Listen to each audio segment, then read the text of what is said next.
So I spoke around forced carbonation, but there's another way that you can carbonate things, another way that it appears across the world. And so if you've ever been to Bath and you've been to the Roman spas, you may know what I'm talking about already. This is essentially volcanic activity across spa towns across the UK and across a lot of Northern Europe. And if you go to Bath and you look at those natural springs, you can see teeny tiny little bubbles rising to the surface. And you can imagine, during Roman times that this would indicate some sort of magical thing, healing properties, could fix, I don't know, melancholy, the cold, I don't know, all sorts. Basically, healing properties through magical gods that would carbonate these springs, more of the peculiar satisfaction. But of course, this isn't forced carbonation. This is essentially geothermal activity that is adding CO2 to the water in this example.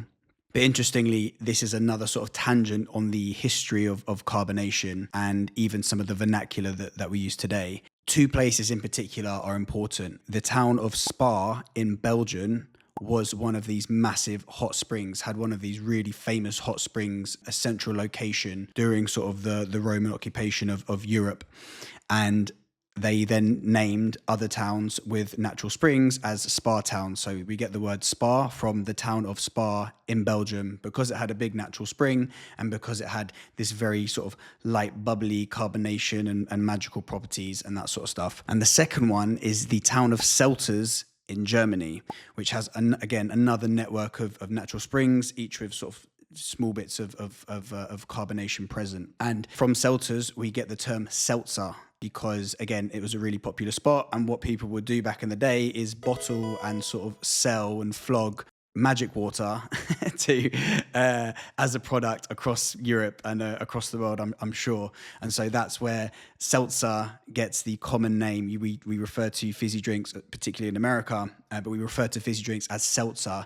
And that's because it was based from natural spring water from the town of Selters in Germany. So we get the word spa from the town of Spa in Belgium because of its natural springs. And we get the term seltzer from the town of Selters in Germany, again, because of its natural springs and the popularity of this water with this slightly mysterious, bubbly element to it, which would have been seen to, contain magic powers and mystical properties and healing properties and that sort of stuff. So I'm sure it was a very lucrative hustle back in the day. The brand Seltzer is still around. There's a brand called Seltzer from Selters in Germany. And I think there's a carbonation museum actually not too far from Selters as well. So I absolutely need to make the trip and fact check everything I've just said.